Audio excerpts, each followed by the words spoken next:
नमस्कार।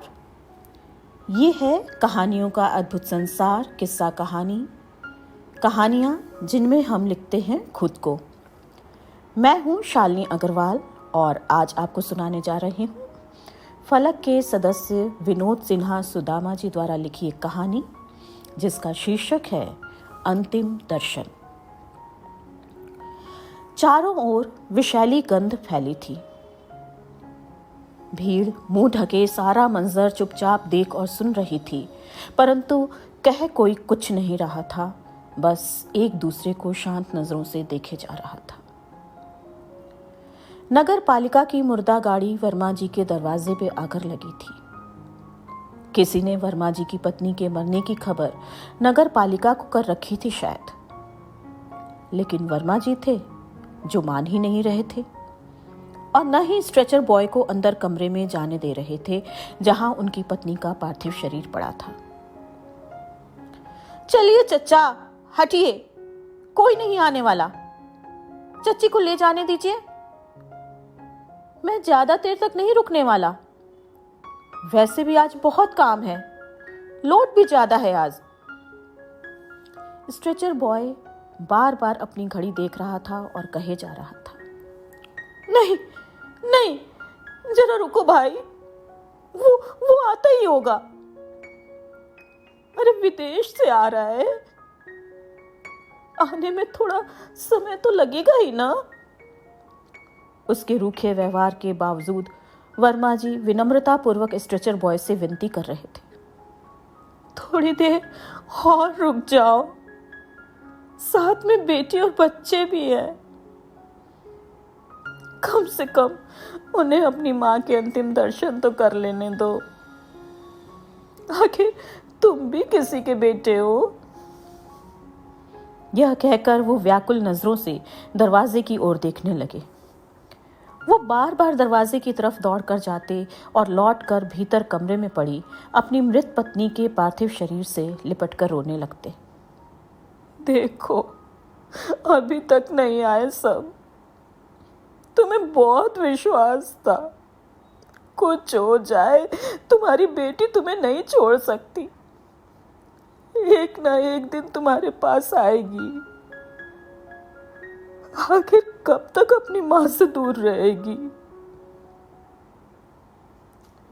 बेटी को पढ़ाने लिखाने के लिए तुमने तो अपने सारे जेवर तक बेच दिए, पर देखो तुम्हारे जीते जी तो नहीं आई वो।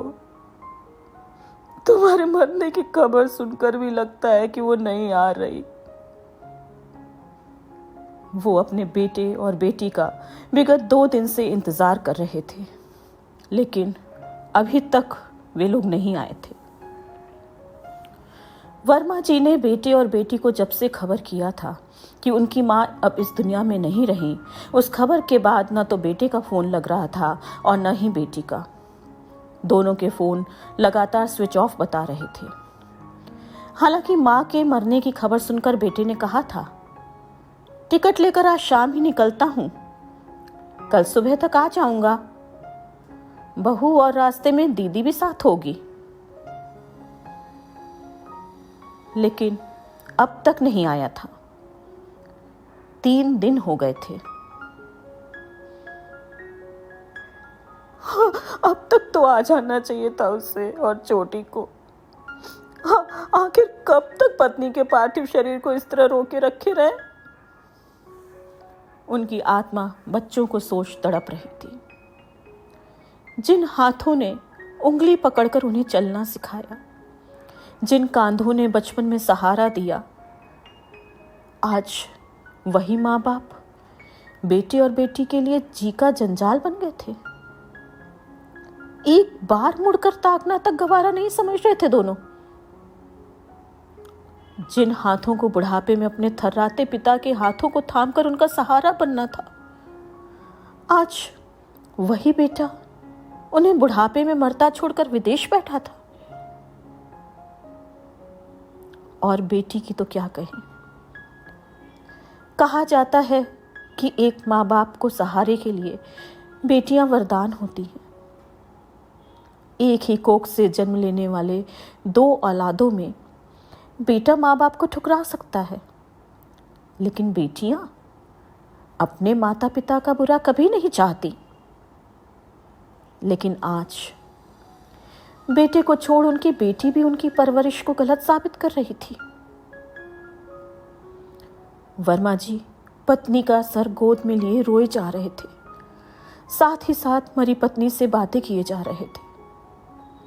उनके मुरझाए चेहरे पर चिंता और वेदना की लकीरें कोने कोने पसरी थी। अच्छा हुआ कि तुम मुझसे पहले मर गई। मैं तो ये सोचकर हल्का परेशान रहता था कि मेरे बाद तुम्हारा क्या होगा। मैं हरदम सोचता था कि कहीं मैं पहले मर गया तो कौन ध्यान रखेगा तुम्हारा। अब कम से कम तुम्हारी चिंता तो नहीं रहेगी मुझे। फिर मेरा क्या है? मैं तो यूं भी जिंदा होकर लाश ही हूं, और मुझे लाश बनाया है तुम्हारी अंधी ममता ने, तुम्हारे निश्चल एवं निस्वार्थ प्रेम ने, जिसका आज किश्त भर रहा हूं मैं।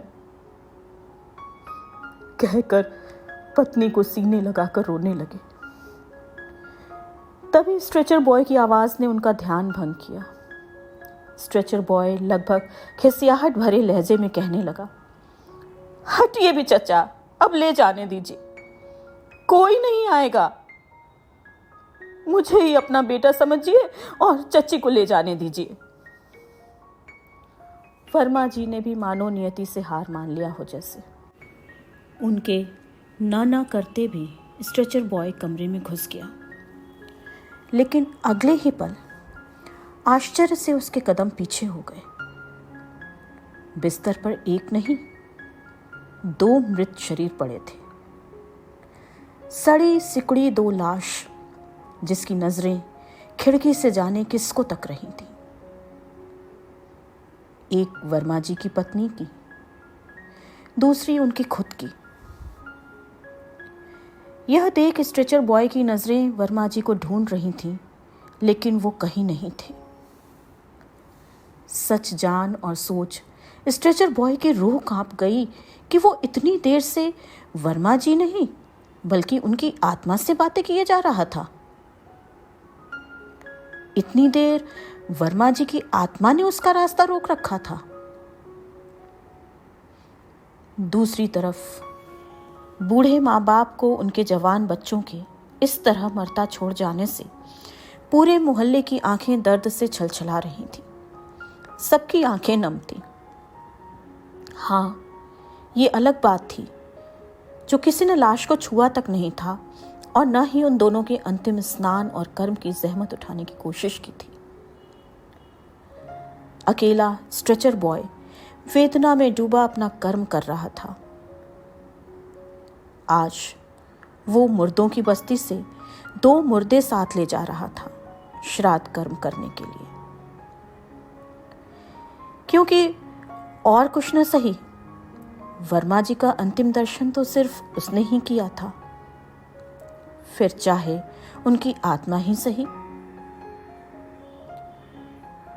दोनों की लाश जलाते स्ट्रेचर बॉय मन ही मन सोच रहा था कि कैसे अभागे माता पिता हैं दोनों। दुनिया पितृ दिवस और मातृ दिवस मनाती रहती है और इन्हें मरकर भी उनके बच्चों के हाथों मुखाग्नि तक नसीब नहीं हुई। ये कहानी बस इतनी ही। अभी आप सुन रहे थे मुझसे यानी शालिनी अग्रवाल से फलक के सदस्य विनोद सिन्हा सुदामा जी की कहानी अंतिम दर्शन। ये है फलक का चैनल किस्सा कहानी। अगर आपको ये कहानी पसंद आई हो तो कृपया चैनल को सब्सक्राइब करिए, शेयर करिए, कमेंट करिए। नमस्कार।